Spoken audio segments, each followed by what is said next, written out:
समय? तुमसे मिलने का उचित समय यही है शिव संगिनी शक्ति स्वरूपा सती, कारण कि तुम्हारे पति तो गणों के साथ विश्व भ्रमण पर गए हैं। क्यों प्रकट हुई हो तुम? इस प्रश्न का उत्तर तुमसे अज्ञात नहीं सती। शक्ति स्वरूपा सती को निराशा शोभा नहीं देती।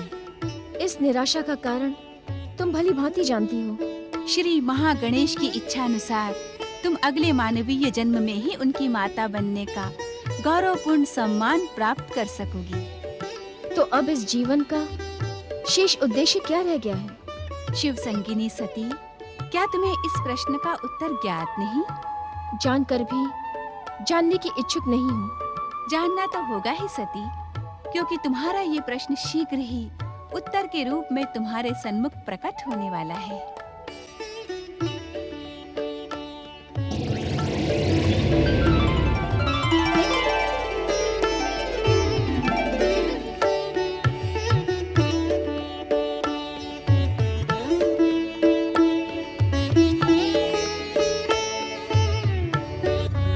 हाँ मंत्री जी, इन सभी आमंत्रित अतिथियों को महायज्ञ का निमंत्रण भेज दिया जाए।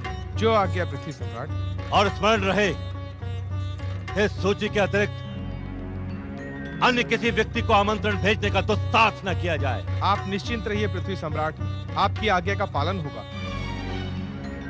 और हाँ, महायज्ञ स्थल के मुख्य द्वार पर सुरक्षा व्यवस्था सुदृढ़ कर दी जाए, जिससे एक भी अवांछित व्यक्ति वहां प्रवेश न कर सके। ऐसा ही होगा पृथ्वी सम्राट।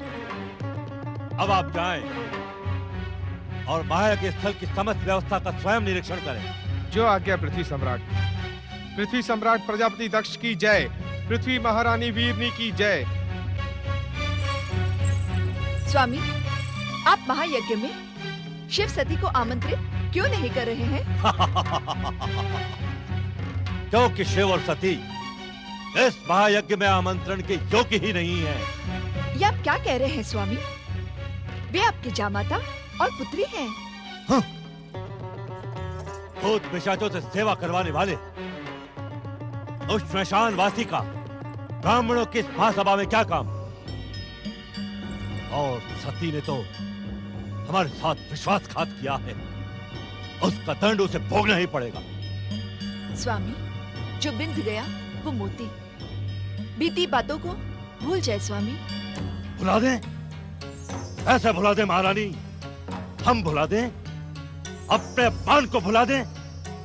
अथवा शिव का अपमान करने वाली उस घोर प्रतिज्ञा को भुला दें? क्या आप क्या कहने की इच्छुक है महारानी? लंबी प्रतीक्षा करने के पश्चात दक्ष प्रजापति को मायावी शिव का अपमान करने का अवसर प्राप्त हुआ है।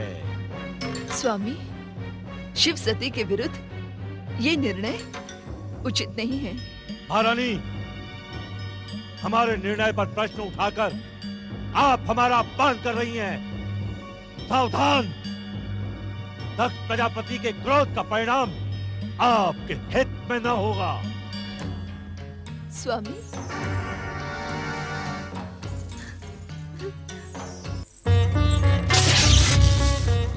नारायण नारायण। प्रणाम भैया दक्ष, प्रणाम। कहीं तुम्हें उस मायावी शिव ने तो नहीं भेजा है नारद? गंग गंग गंग गंग गंग। भैया दक्ष, आप ये क्यों नहीं समझते कि भगवान शिव किसी को भेजते नहीं? अभी तो इस संसार में जो भी कुछ घटता है वो शिव इच्छा से ही घटता है।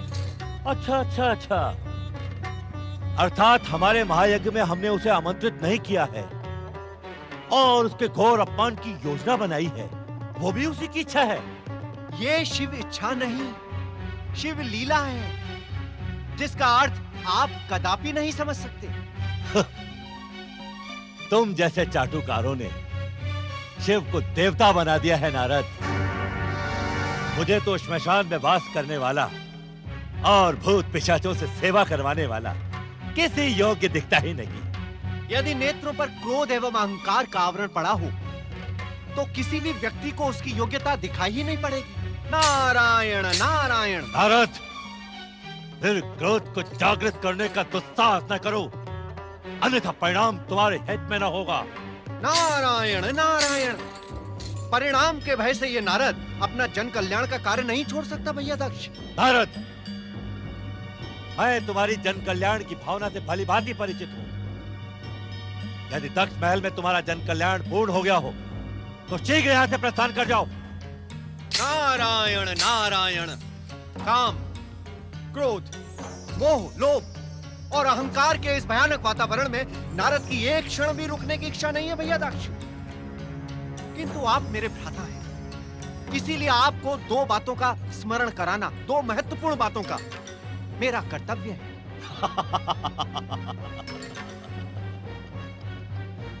तुम्हारा व्यक्तित्व भी बड़ा मझोला है नारद, जो अपने अपमान की चिंता किए बिना हमसे दक्ष महल में प्रार्थना करने आ गए।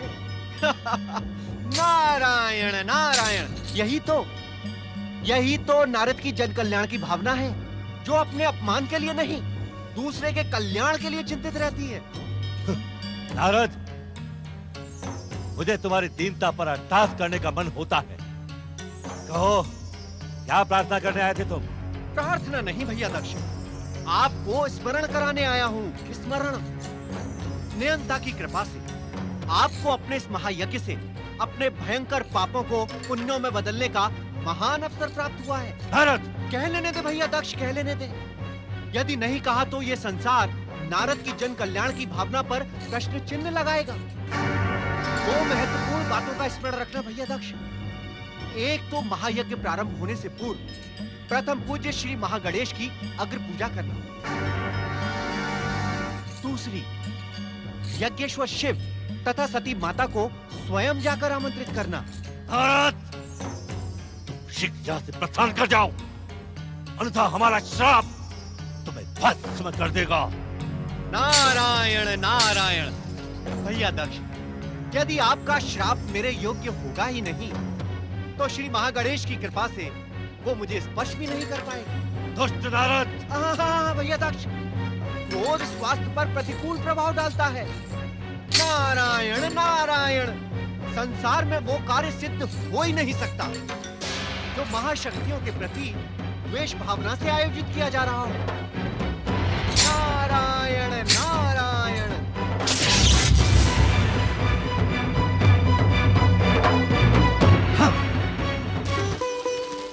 ओम महागणेशाय नमः स्वाहा। ओम महागणेशाय नमः स्वाहा। ओम महागणेशाय नमः स्वाहा। ओम महागणेशाय नमः स्वाहा। स्वामी, मेरी बात सुनिए स्वामी। आज मैं अत्यंत प्रसन्न हूँ।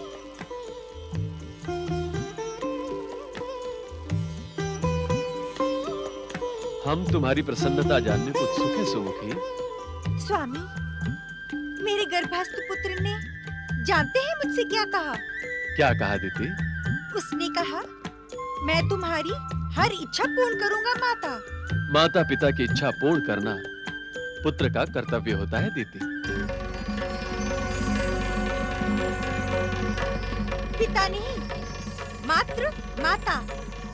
मेरा पुत्र मात्र मेरा है। मेरी हट के ही कारण आप उसे जीवन देने को विवश हो गए। प्रिय, इस अवस्था में गर्भस्थ पुत्र पर माता की सोच का सीधा प्रभाव पड़ता है।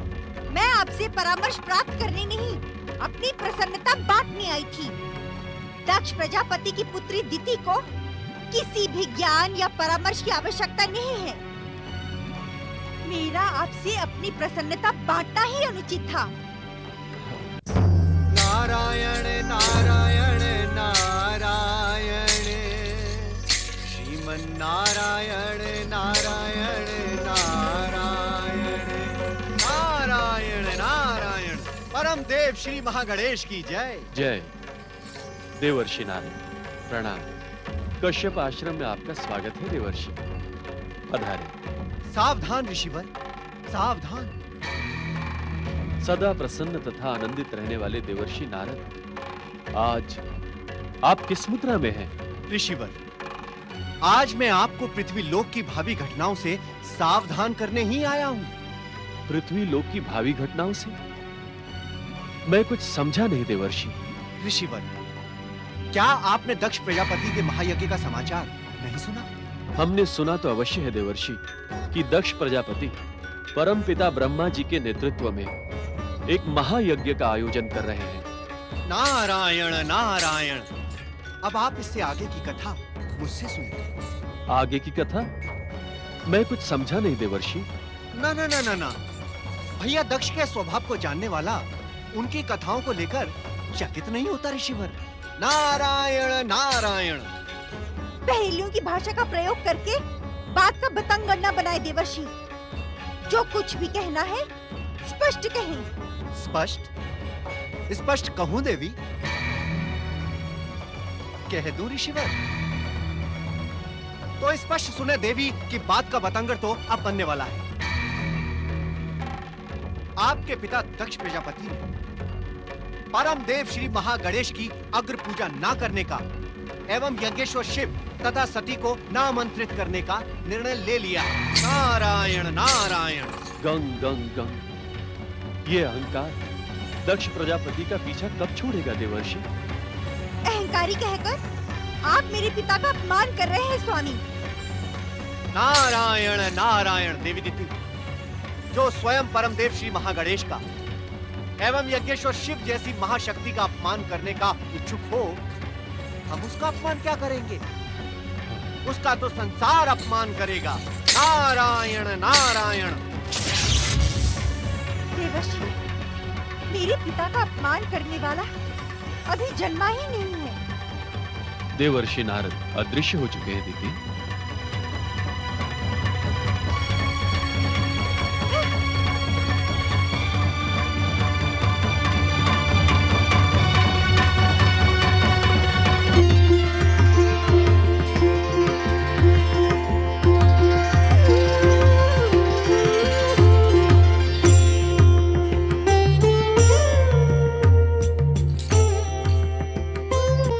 व्यवहार को देखकर इतना उत्तेजित होना आपको शोभा नहीं देता देवर्षि नारद। नारायण नारायण।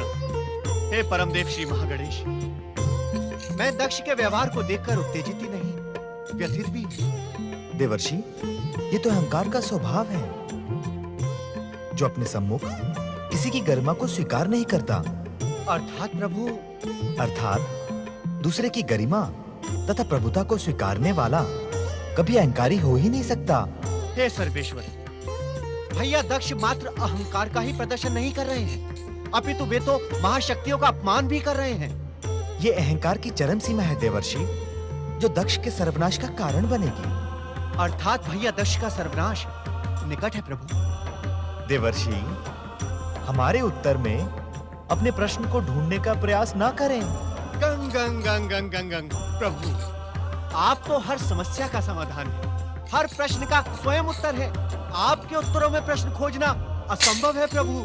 किंतु मैं चतुर नारद, दक्ष का महायज्ञ होगा, अवश्य होगा, और इसका परिणाम इस बात का प्रमाण होगा कि हमारी अग्र पूजा ना करने का क्या परिणाम होता है। अर्थात प्रथम पूज्य श्री महागणेश, इस यज्ञ में ऐसा कुछ घटने वाला है जिसकी कल्पना भी नहीं की जा सकती।